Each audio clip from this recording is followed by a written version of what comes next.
Buenas noches. Personalmente, nosotros los dominicanos, independientemente de que estamos en días pascueros, la política es difícil sacarla, muy difícil sacarla. Y desde que el presidente de la República es juramentado allí, no hay receso, no hay eso que se usaba antes, de 100 días, no hay eso. Imagínese usted que nosotros los dominicanos, además, no es que somos, nosotros no llegamos a eso, ni que somos mezquinos, es que estamos habituados a eso. Entonces, la política es un día a día, es una constante. Y nosotros, lamentablemente hay que decirlo, no podemos evadir la política en cualquier terreno o circunstancia. Nosotros ya creemos que los últimos días de estos programas, para después venir, después de los días de Reyes, tenemos que concluir y hacer un resumen, un análisis con esos políticos que nos tienen acostumbrados a orientarnos y ellos ver desde una perspectiva qué podría suceder políticamente hablando. Y para todas esas cosas nosotros tenemos como invitado a nuestro hermano y amigo, el ingeniero Héctor Guzmán, que es un hombre que da en la diana, sin conflicto alguno, pero da en la diana.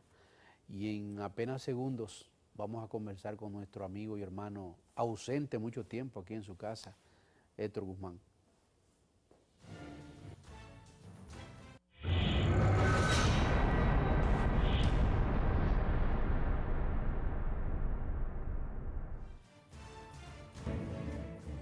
Esta noche con nosotros personalmente el ingeniero Héctor Guzmán.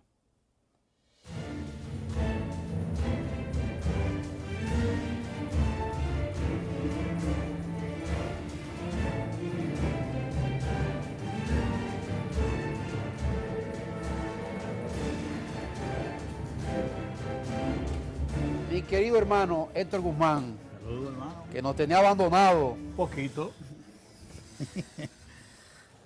Gracias a mi querido hermano y amigo Héctor Guzmán, que teníamos nuestros celos con él, se lo manifestamos.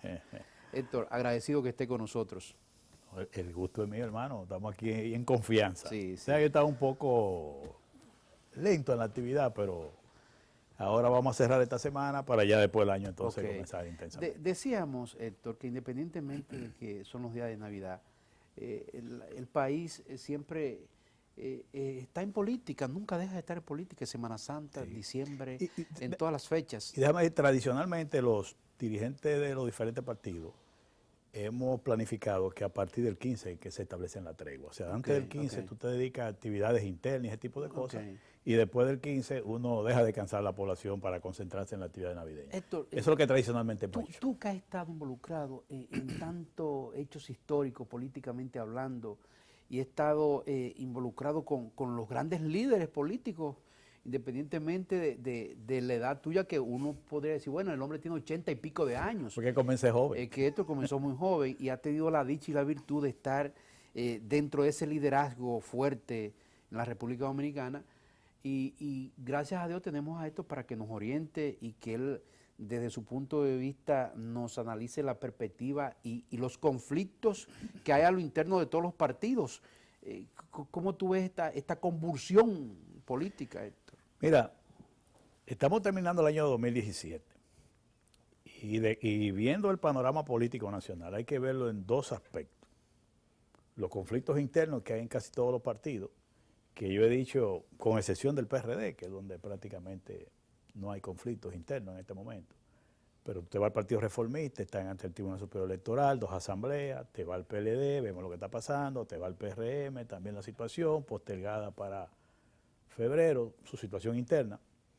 Te dice a ti que esa situación interna de los partidos revela que como la democracia descansa en el sistema de partidos, pues entonces está amenazado el sistema de partidos y por tanto la democracia está en una situación delicada, que yo he dicho que el liderazgo político nacional debe de actuar con mucha prudencia, mucha madurez y mucho cuidado, porque lo que creemos en la democracia tenemos que salvar el sistema de partidos políticos y cuidarlo, porque con eso tú estás cuidando la democracia. Entonces, de ese panorama no hay duda. Y sobre todo, que estamos en un cuadro político donde estamos esperando la decisión sobre las normas electorales, una que tiene que ver con regular la vida interna de los partidos y la otra que tiene que ver con regular y normar el proceso electoral. Oye, ¿qué pasa? Los partidos están sin normas que los rijan, que los regulen. Por eso se discute la ley de partido. No la tenemos. La ley electoral, que es la 275, debió ser adecuada en el 2010, en enero. Y vamos al 2020 a unas elecciones y tenemos una ley electoral inadecuada con la constitución que tenemos. Es decir, estamos con normas, regulaciones por definir. Entonces es un cuadro delicado. Y si eso lo relacionamos con el tipo de elecciones que vamos a tener en el 2020, que son unas elecciones excepcionales comparado con las que hemos hecho anteriormente, la gente no se da cuenta que la Constitución Dominicana estableció en el 2010 que en el 2020 usted va a votar en el primer domingo de febrero por las candidaturas municipales nada más. Es decir, usted va a votar por alcalde, por regidores, por directores de distrito y por vocales. La mayoría de los dominicanos no saben. No lo sabe. O sea, el pueblo dominicano, la mayoría no sabe que le van a pedir que en 2 ocasiones se levante a las 6 de la mañana a votar. Una vez en febrero y la otra vez en mayo. Movilizar el país, que es una situación sumamente nueva. Es decir, en febrero del 2020 vamos a votar en lo municipal. Y en mayo vamos a votar a nivel presidencial y a nivel congresional. Es decir, en mayo votaremos por el presidente, por los senadores, por los diputados. Se hace menos la presión, ¿verdad? ¿Eh? Con esas fechas divididas. Sí, pero es complicado el proceso complicado. por lo siguiente, mira. ¿Por qué es complicado? Porque en febrero, cuando se vote por las elecciones municipales, tú tienes que tener resultados para instalar las nuevas autoridades en abril de ese año. Oye, faltando un mes para... Entonces, tú sabes todo lo que se arman, las impugnaciones y las cosas. Entonces, la Junta va a estar dedicada a montar esas elecciones municipales y a resolver todos los conflictos. Y pendiente tiene la otra. Oye, conflicto. Es un proceso complicado. Y oye lo que yo te voy a decir ahora, que es lo que más complica.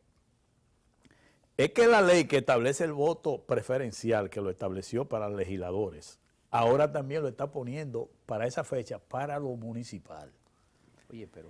Y yo soy de lo que digo que el voto preferencial a nivel municipal, en estas elecciones la Junta no está en capacidad de administrar eso. Y podíamos llevar al país a una crisis en ese momento que ponga en peligro las elecciones presidenciales y las congresionales. Necesariamente, ya obligatoriamente hay que hacerlo así.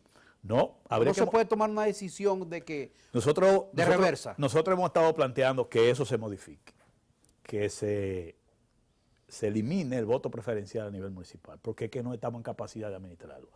Para los partidos y la propia Junta. O sea, ni los partidos están en capacidad, ni está la Junta en capacidad. ¿No se ponen de acuerdo con respecto a eso los partidos? Bueno, hasta ahora mismo. Hay una mayoría de acuerdo, pero hay una parte que no lo ha establecido de acuerdo. Nosotros inclusive hemos dicho que ese tema debe ser incluido en la discusión de la ley de partido, es decir, la eliminación del voto municipal para estas elecciones. Porque inclusive la Junta Central Electoral en su proyecto de ley electoral establece esa anulación. En el artículo 104, ellos plantean el voto de candidatura que serán bloqueadas, ¿entiendes? Las candidaturas, y es una eliminación de ese voto preferencial. El propio presidente de la Junta se ha pronunciado varias veces diciendo que él está de acuerdo con que eso se elimine. Nosotros desde el PRD hemos planteado que eso se elimine. Entonces, porque es una situación que hay que evitar desde ahora.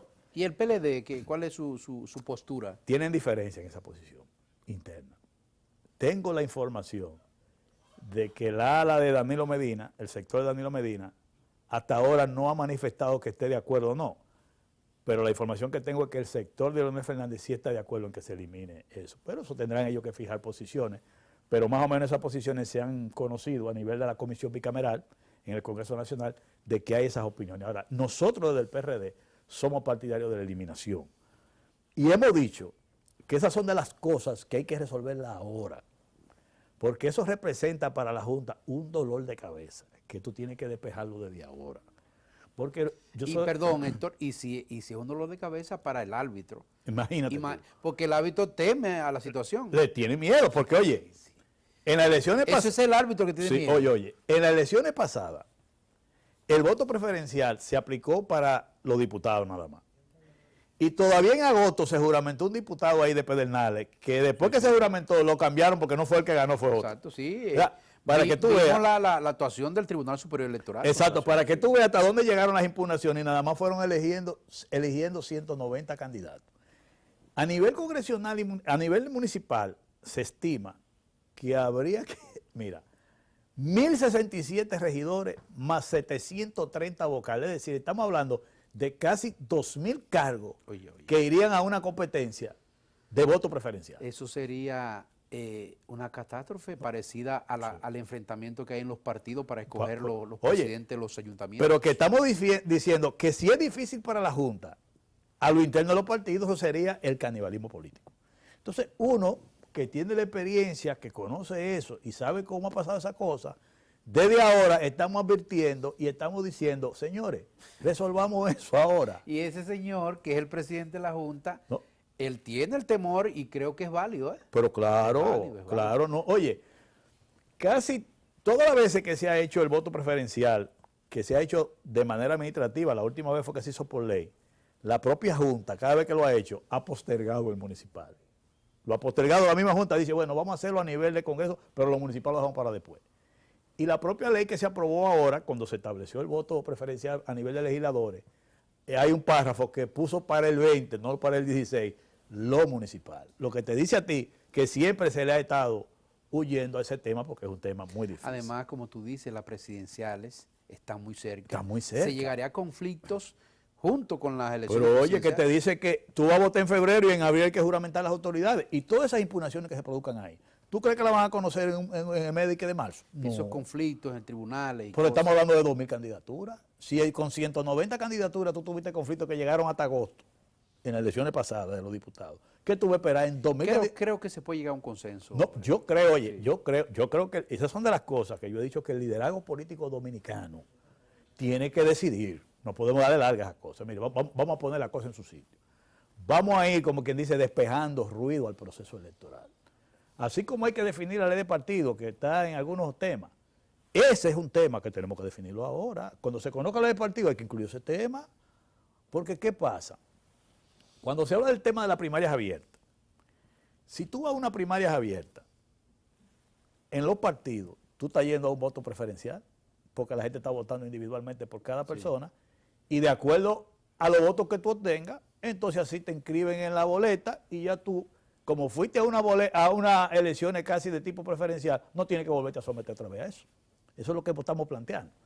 Entonces, como te digo, Mayo Vanés y los amigos televidentes, estamos en un panorama político del 17, terminándolo, con ese cuadro interno de los partidos, pero también con el gran reto de esas elecciones del 2020, con las características que yo te estoy diciendo. Porque, fíjate, Héctor, específicamente en el PLD, se van a cambiar todas las autoridades para el 20.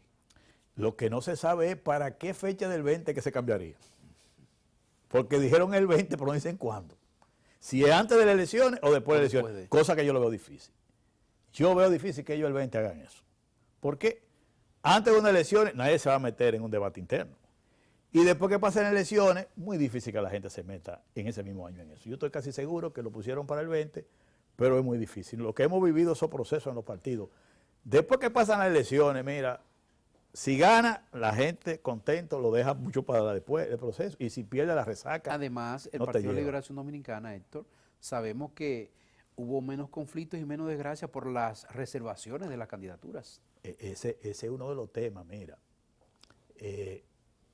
Cuando yo estaba en el PRM, que en ese entonces primero se llamaba Corriente Mayoritaria a lo interno del PRD, encabezada por Hipólito Mejía y Luis Abinader, pasada las elecciones del 2012, nosotros en noviembre del 2012 nos sentamos a ver el proyecto de ley de partido de la Junta y el proyecto de ley electoral que la Junta depositó en el Congreso. Y en ese momento, tranquilo, que no había ningún interés de ningún candidato, ningún líder, ningún partido, pero teníamos fresquecito todo lo que habíamos vivido de ahí hacia atrás, en lo interno del PRD, en las elecciones del 2012. Nosotros tomamos las dos leyes y dijimos, miren señores, como tenemos fresco todos los problemas que hemos tenido, vamos a ver esta ley a la luz de resolver esos problemas. Y cuando decidimos ver los dos proyectos de ley, dijimos, ¿bajo qué visión y estrategia, vamos a analizar el proyecto de ley de partido. Nosotros dijimos, bueno, vamos a analizarlo sobre la base de hacer más democrático y más transparente la vida interna de los partidos. Se fue la visión. Por tanto, todo lo que nosotros pongamos ahí tiene que ser en función de la democracia interna y la transparencia. Y cuando revisamos la ley electoral, ¿cuál es el concepto, la visión con que lo vamos a hacer? Nosotros planteamos la descentralización de la función de la Junta Central Electoral. Porque tú sabes que cuando tú te pones a ver aquí, el presidente de la Junta tiene muchísimos poderes y los secretarios de la Junta municipales tienen muchísimos poderes y nosotros hemos dicho, bueno, estos poderes tienen que ser más colectivos, más institucional. Por ejemplo, muchos poderes que tiene el presidente de la Junta, en la ley electoral nosotros planteamos que lo tenga el Pleno, porque eso es más democrático. Sí. Y con una participación más activa de los delegados de los partidos, porque los actores de un proceso electoral son los partidos. La Junta lo que es un árbitro, entonces, sí, si tú vas a decidir situaciones importantes, los actores tienen que participar en esa decisión. Y bajo ese concepto analizamos la ley electoral, pero nos fuimos a analizar la ley de partidos. Estoy hablando de noviembre del 2002. Es decir, que cuando analizamos eso tranquilamente, lo estamos analizando pensando en las elecciones del 16. Y dijimos, señores, miren, los partidos no tienen árbitro confiable para hacer un proceso interno, no están en capacidad de arbitrar un proceso interno. Primera conclusión. Segundo, los partidos no tienen padrón. No han podido construir un padrón en 20 o 30 años. Eso usted analizando en el 12. En el 12. Y mira... pero fíjate lo que pasó en el 16, que la mayoría de los partidos no hicieron convención para recoger los candidatos, que lo señalaron de dedo, que de acuerdo, que por encuesta, y solo el PLD intentó hacer convención para escoger como un 10% de los candidatos. Y hubo un muerto en Barahona, un muerto en Santiago, herido, preso. Con todas las reservaciones en la candidatura. Con todo, le estoy diciendo solo un 10%. 10%. Para que ustedes vean si nosotros teníamos razón o no, porque hemos dicho, no hay árbitro. Yo veía al amigo Lidio Cadé cuando estaba en esa comisión organizadora, que no hallaba qué hacer. Porque es que ya los partidos no tienen árbitro confiable porque todos esos cargos electivos, cuando tú lo vas a elegir, generalmente uno que otro dirigente tiene preferencia por un candidato. Entonces, el presidente de la República, Danilo Medina, tiene razón al sugerir y querer que sean abiertas por esos conflictos de que no hay árbitros. Mira, es que los tres elementos por los cuales nosotros planteamos eso, y no es que el presidente Danilo Medina en el 12 fue que lo planteó, es que fuimos la gente de Hipólito Mejía y Luis Abinader que planteamos eso por primera vez. Okay. Por eso es que yo digo que es una barbaridad. Pero entonces Luis Abinader se está contradiciendo. Claro que se está contradiciendo porque él cambió después de las elecciones. Okay. Ahora usted tiene derecho a cambiar, pero diga lo que usted cambió. Exacto. Y que como usted cree otra cosa, porque tampoco hay que crucificar a nadie porque usted cambia de posición. Pero lo malo es que usted venga de que acusar al presidente Danilo Medina de querer imponer la primaria abierta. Usted no puede acusarlo porque es un tema que nosotros lo desarrollamos en el 2012. Entonces, vamos a ver los tres elementos. ¿Por qué nosotros planteamos eso esa vez? Cuando decimos que no hay árbitro confiable, entonces hay que planteamos que sea la Junta Central Electoral. Tan sencillo como eso. Ante ese problema, esa es la solución. ¿El PRM lo tiene confiable? ¿El PRM? Ninguno lo tiene confiable. Nadie, ningún partido lo tiene confiable, árbitro. Eso está claro. Mira, ¿por qué decimos que sean simultáneas, decir el mismo día? Porque así tú evitas que un militante de un partido vaya a participar del proceso de otro partido. Te evita eso. Y tercero, ¿por qué el padrón de la Junta? Ahí vamos a la explicación. Mira, el único padrón confiable, aceptado por todos los partidos, que tiene 14 años, 15 años depurándose todos los años, es el de la Junta. Y en el padrón de la Junta, ¿por qué tú tienes que usar ese? Porque mira qué pasa. Lo que hemos organizado, convención, porque aquí estamos hablando de la gente que hemos manejado, que del 82, estamos hablando de 30 y pico de años con toda esa problemática. Con esos conflictos de ese liderazgo. De todo tipo que le hemos vivido. Jacobo, Peñagó, Guzmán, Jorge Blanco. Mira, venimos de elegir candidatos con delegados, que recuérdense el cocordazo, fracasó eso. Después pasamos a lo que le llamaban el voto universal de la militancia interna. También tuvimos problemas. Y ahora estamos dando un paso de avance, el padrón de la Junta. Entonces, ¿por qué? ¿A qué le temen? Por ejemplo, cuando digo temen, no sé si está bien usado el término. Por ejemplo, Luis Abinader y el expresidente Leonel Fernández. Porque, como dice Gonzalo Castillo ahí sentado donde tú estás, sí, dice Gonzalo, bueno, si tú no puedes tener temor a unas abiertas, porque si tú eres el candidato te va a enfrentar ahí también. No, además fíjate lo siguiente. para mí esos argumentos son como recursos políticos para otra cosa de fondo, para mí, en los dos casos que tú lo dices. Porque mira, nosotros vivimos la experiencia de la convención del 2011 del PRD. Cuando nosotros tomamos el padrón del PRD en esa ocasión, un listado que hicimos, porque no es un padrón, un listado de PRD, y tomamos que conseguimos por la izquierda un listado de reformistas, y conseguimos por otro lado de que un listado de que lo que es el padrón del PLD. Cuando tomamos esos tres listados y tomamos el eje central, el listado de la Junta Central Electoral, que es el oficial, cuando tú cruzas esos tres listados, te aparece que más del 50% de la persona está en los tres partidos. En los tres. Y cuando viene a ver, más del 60% está en dos. Oye, entonces yo le voy a decir a los que hablan de padrón cerrado. La ley de partido que estamos discutiendo establece la prohibición de la doble militancia. Cuando es decir que es inconstitucional la cerrada. La cerrada que son... No, eso no dice el doctor Julio Curio aquí. Oye, yo lo que digo es lo siguiente. Yo quiero que me digan en términos prácticos de lo que llaman la carpintería política, porque aquí hay muchos expertos que yo lo oigo hablando, que no han organizado ni una convención de una junta de vecinos. No lo han organizado. Y lo oigo teorizando en muchos programas. Y yo digo, es que tú no sabes lo que es vivir eso. Mira, cuando tú tienes 500,000 de personas que están en dos partidos. 500,000 de personas. Sí, porque eso tú lo vas a encontrar. ¿Cómo tú vas a determinar a qué partido pertenece ese 500,000 de personas? ¿Cómo tú vas a determinar a qué partido se va a quedar esa gente? Porque está prohibido la doble militancia. ¿Cómo tú lo vas a hacer eso? Mira, hermano. No hacen un sedazo, no lo cruzan eso. Pero cuando lo crucemos, como yo digo que Mayobané, que aparece en el PLD y el PRD, él se va a quedar en el PLD. ¿Quién dice eso? Busca 500,000 de gente, ¿cómo tú vas a determinar Vamos eso? a dejarlo en el PRD, que él es del PRD. Sí, y no es del PLD. Ajá, ¿y qué va a decir el PLD que aparezca un directo? No, pero ese hombre de aquí. ¿Cómo tú vas a determinar eso? Porque si internamente, oye, internamente en los partidos nosotros, cuando hemos encontrado casos así, en un pueblecito retirado, hay un compañero que aspira a alcalde y va a decir, pero ese es un compañero de nosotros, ¿cómo tú vas a decir que no es de nosotros? Y el otro dice, no es de él, porque es contrario a ese aspirante a alcalde. Eso viene de abajo para arriba, ese rebú, que no hay manera de tú resolverlo, María hermano. Entonces ahí viene la desgracia. Entonces, por eso tú vienes y tienes, en el 2011, tienes un padrón o un listado de votantes, como teníamos nosotros, de 3.100.000, que no es verdad. Y te va al 2015 el PRM, que tenía un listado de votantes padrón de que 3.500.000, que no es verdad.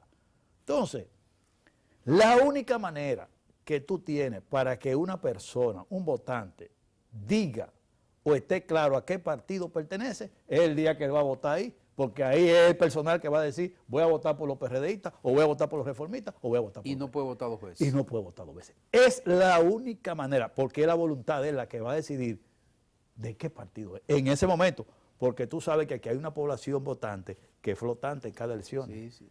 Tú sabes que una vez son PRDistas, y otra vez son reformistas, y otra vez son PLDistas, porque hay una población votante, como es natural, que se mueve en función de cómo ve el panorama, hasta cómo se ven las cosas de moda. Yo me recuerdo en el 2012, llegó papá, muchísima gente, hasta reformistas. Bueno, recuérdate que hasta Amable Ariticato, estaban con Hipólito, ¿qué sabes? Entonces hay una población que mueve, y de jóvenes también. Sí. Entonces la única manera de tú determinar que Mayobanés es del PLD o del PRD o del Partido Reformista es cuando Mayobanés, si le da la gana ese día de la convención, va a votar. Okay. Ahí se supo de una vez de quién tú eres. Y yo le voy a decir lo siguiente, y eso es una experiencia que nosotros hemos vivido, pero además, el caso de Honduras ahora reciente, que hay una elección. ¿Está en la calle todavía? Pero ahí hay un problema, pero ¿tú sabes cómo eligieron los candidatos? Fue por primarias abiertas obligadas ahí. ¿Tú sabes cuánto sacó el presidente que se está reeligiendo ahora en una primaria abierta? 222,000 votos. Fue lo que sacó ese señor. Y ahora está hablando de millones de votos. Porque las primarias de los partidos vota una pequeña cantidad de simpatizantes y cosas así. O sea, no va a la población. Y que no lo motiva eso. No, exacto, son procesos internos que no motorizan tanto votantes. En Honduras, de 6 millones de votantes, votaron 2 millones y pico nada más. Nosotros, en el PRD, en el 11, de 3.100.000 que teníamos listado, votaron 900,000. El PRM en el 2015 ahora, que fue ahorita, como ¿Es diría. verdad que votaron 60.000? No, votaron 300 de 3 millones y medio. 300.000 nada más votaron. ¿De 3 millones y medio? Sí, fueron 300.000 a votar. Entonces estamos hablando de algo sencillo, hermano. No es, porque nosotros, y tú me preguntarás, ¿y tú sabes cuántos centros de votación tenía el PRM en la convención del 2015? 2.700 nada más. ¿Tú sabes cuántos teníamos nosotros en el 2011, que fue donde más fueron? No llegaban a 3.000 lugares donde la gente va a votar, porque es que va poca gente a votar. Entonces, no estamos hablando de algo del otro mundo, son cosas prácticas que hemos vivido. Y yo digo lo siguiente, y lo sigo diciendo, yo tengo mucho tiempo hablando de esto. Si los partidos no asumen el proceso de votación como estamos hablando, con árbitro de la Junta, el mismo día, y ese padrón de la Junta, vamos a correr mucho peligro lo que va a pasar internamente en los partidos, señores.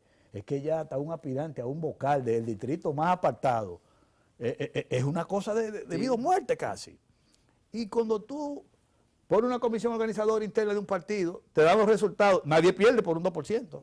Hay que contarle. No, para tú ganarle tienes que ganarle como por 10 puntos arriba, si no, no acepta que perdió. De una vez viene a decir que ese dirigente se Tribunal vendió. Superior Electoral. Que Entonces, nosotros hemos dicho, y yo se lo digo, inclusive veo al doctor Leonel Fernández hablando y su gente de que por la primaria cerrada, y veo al otro hablando, señores, lo que estamos hablando, vamos a hablar de la práctica política, vamos a hablar de la carpintería política. Lo más democrático, lo más transparente, lo más avanzado y lo más saludable para el sistema del partido es un proceso organizado por la Junta, con el padrón de la Junta y el mismo día. Y no es verdad que sale más caro, y yo lo he dicho, en la convención del 2011, que Guerrero era el presidente de la comisión organizadora, yo fui el encargado de finanzas, presupuestamos 80 millones de pesos y gastamos 60 nada más. Se ahorraron 20. En la del 2015, el PRM no llegó a 50 millones de pesos. Es decir, pero además la ley establece que de los cuartos que los partidos reciben, de los fondos públicos, es que se van a financiar. Pero eso es lo que hacen los partidos. ¿Tú sabes lo que hacemos en los partidos? Como los chelitos lo entregan el último año, el día de las elecciones, que lo entregan como en marzo. Se coge un préstamo, una línea de crédito, para cubrir la convención y después se lo descuentan de lo que le toca al Estado. Entonces no estamos hablando de una práctica. Y lo que le estamos dando es formalidad. Y además, si lo hacen simultáneo todos, se acabó el mismo día. Y además la población tiene una ventaja, el país, para su economía, que no va a tener un año de que los reformistas lo hicieron un día, los PLDistas otro día, y vamos a tener el año entero en campaña. Es el mismo día resuelto todo el mundo. Yo creo que es mejor así. Y 2 meses de campaña y ya, y se acabó, y votamos, y RIT. Ok. Entonces, yo quise explicar esto así para que la gente lo entienda, porque estamos hablando... Y yo creo, Héctor, que todos los políticos, principalmente el liderazgo, lo entienden. Lo que pasa es que ellos a veces se hacen los mezquinos y creen que buscan sus ventajas. No, también hay algunos que no saben de lo que están hablando. No saben lo que No, porque no te creas que es un tema fácil, ¿no? No es tan fácil, ¿no? Hay que pasar mucho trabajo para eso. Vamos a una pausita y volvemos.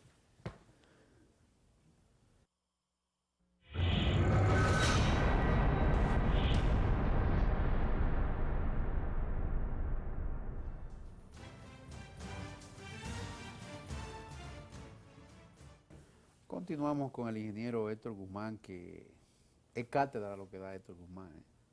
Héctor, ¿hasta dónde llegan los resultados o las grandes complicaciones o implicaciones que un asesor esté asesorando 2 candidaturas diferentes de 2 partidos diferentes? ¿Cuál es el conflicto que se puede armar ahí?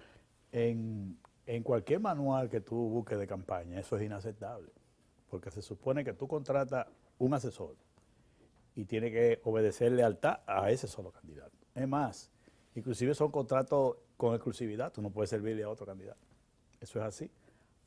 Solamente aquí se dan esas cosas que uno se entera de que un asesor... Además, tú tienes que tener cuidado porque las relaciones políticas en los partidos internamente, si tú traes un asesor que estuvo con tu partido contrario y acabó a un dirigente tuyo o acabó a un aspirante del partido tuyo, es algo delicado. ¿Por qué? Independientemente... Y además, el nivel de confiabilidad no es igual. A sabiendas de que tú tienes ese asesor que estuvo en contra de tu contrincante internamente. Sí, y además, el otro tiene derecho a interpretar todo lo que quiera, a decir que aquí hay una alianza, te lo pueden decir. Sí. Y tú no puedes, ¿cómo explicar eso? Yo he trabajado con muchos asesores, no solo de aquí, sino también extranjeros. Y esas son cosas que se respetan. Y yo he participado en muchas actividades de asesoría de esos seminarios. Y buenos asesores famosos. Por ejemplo, aquí en Dominicana yo le serví en una ocasión de contraparte a JJ Rendón, que le llaman el estratega de la campaña gris, y ya tú sabes lo que eso quiere decir. Le ponen gris para no decir lo otro. Sí. Y él, en una ocasión, él vino aquí, duró un tiempecito, organizando el partido con el cual se llevó a Uribe a la reelección. Y yo participé en la elaboración de esa estrategia y de ese partido. Y una de las cosas que se establecía claramente era que hasta por el tipo de campaña que tuve del contrato, tú te das cuenta qué asesor está detrás. Porque aquí se conoce por todo los el mundo. movimientos y las cosas que hace. Sí, aquí uno se conoce. Y cuando tú ves la campaña, ya aquí uno sabe quién está detrás de ese candidato por algunas acciones. Tú te das cuenta. En las líneas que llevan. Sí, tú sabes, aquí está fulano. Yo me doy cuenta a veces cuando yo veo el comportamiento. Hasta en la publicidad, ¿verdad? Hasta en eso. Y hasta en los mensajes y la forma como se maneja. Oye, pero hay que conocer eso. No, hay que estar en ese mundo. Y haberlo vivido. Hay que estar, hay gente que no. A veces, perdón, Héctor, tú ves, por ejemplo, una publicidad de un candidato y ves la otra, Saladita fulano. Sí. Por ejemplo, hay una película que se llama, yo le invito a que tú la veas, que se llama La dictadura perfecta. Ahí tú vas a ver un estratega político que en el parte mediática que hacen una serie de diabluras que fueron verdad para ser un gobernador presidente en México. Los personajes no son reales, pero las acciones son así. Y se hacen en otros países. Es peligroso, ¿verdad? Muy peligroso porque hay que, a veces algunos que llegan a extremos. Sí. Por ejemplo, yo conocí un asesor que trabajó cuando la reelección de Bush en Estados Unidos, que fíjate que la reelección de Bush hijo, fue más fácil que ganar la primera vez. Y ellos utilizaron una estrategia de campaña, fue hacer una actividad en la proximidad de donde desaparecieron las Torres Gemelas. Y tomaron toda una serie de disposiciones que eso generó un temor en la población a los famosos ataques terroristas. Y entonces eso influyó en que muchos votantes conservadores de Estados Unidos dijeran, Bush es el hombre porque vamos a evitar eso. Y se veían detrás el vacío de la Torre Gemela. Y eso fue montado con ese objetivo, porque ya la política tiene mucho de manejar las emociones y manejar los sentimientos. El político es que tiene que manejarse más con esto que con esto. Pero hacia el elector tú tienes que manejarlo. ¿Tú crees, Héctor, que todavía existen políticos que dicen, mira, hasta ahí yo no puedo llegar? Sí. Que son consecuentes. Mira, él fue, por ejemplo, rival mío en el mismo partido, hasta opuesto de ella, yo no puedo llegar ahí. No, sí. Y el asesor le dice, mira, tú tienes que, no, fulano, mira, ahí yo no puedo llegar. Sí, el asesor te puede, tú como dirigente, como candidato, tú eres que decide. Exacto. Ahora, aquí hay asesores que son terribles, pero si tú lo dejas. Pero porque también hay una parte de ética que a veces hay candidatos que prefieren perder y no llegar a X sí. cosas. Hay candidatos, o sea, líderes políticos que prefieren jugar limpio en algunas cosas, aunque pierdan. Yo recuerdo una vez que Jacobo Malutta, que en paz descanse, le dijo a un asesor extranjero, le dijo, mira, si yo de tener que hacer eso para ser presidente, yo prefiero no ser presidente. Así yo no quiero llegar al presidente. Y recuerdo que una vez también, ¿tú recuerdas en la elección del 86 que Jacobo Malutta prácticamente ganó esa elección? Sí, cuando Balaguer y los votos observados. En esa ocasión al licenciado Jacobo Malutta, varios colaboradores le dijeron que había que tirar el pueblo a la calle, que no podíamos dejar el poder, que había que tirar el pueblo a la calle. Era Jorge Blanco, presidente de la República. Y Jacobo Malutta oyó a varios de los colaboradores políticos, pero también oyó a la familia, a su esposa, a Consuelito, su hijo. Y después, en uno de los momentos, soy en la casa de ahí de Arroyo Hondo que estamos, en uno de los momentos, él llega y dice con la familia, bueno, mire, si yo he de ser presidente sobre un baño de sangre del pueblo dominicano, yo prefiero no ser presidente. Eso lo dijo él ahí. Ok. Son cosas gravísimas. Cuando nos vimos en la parte del 2012 de las elecciones, yo le recordé esa anécdota al presidente Hipólito Mejía, que había un momento muy difícil en el país. Que mira, todo parecido. Por eso. Ustedes recuerdan que había unas horas, sí. se vivieron unas horas tensas, y yo de una manera sin que se viera como querer influir, pero de una manera impuesta. Yo simplemente le dije, presidente, yo le voy a decir una cosa, le voy a contar esto que pasó en el momento Y él del tal vez 86. actuó por el... No sé si le llegó, pero yo decidí decirse. Ok, ok. Y le conté eso que pasó con el licenciado Jacobo Malú. Héctor, se nos acabó el tiempo. Gracias, a ti, hermano. Vamos a comprometer a Héctor que venga por aquí, después ya de Reyes, para que las cosas estén mucho mejor, ¿verdad? Sí, muchísimos temas que nos quedaron. No hablamos del PRD, que tenemos que Gracias, hablar. próximamente. Gracias a Héctor Ok. Guzmán. Buenas noches. Gracias a ti, hermano.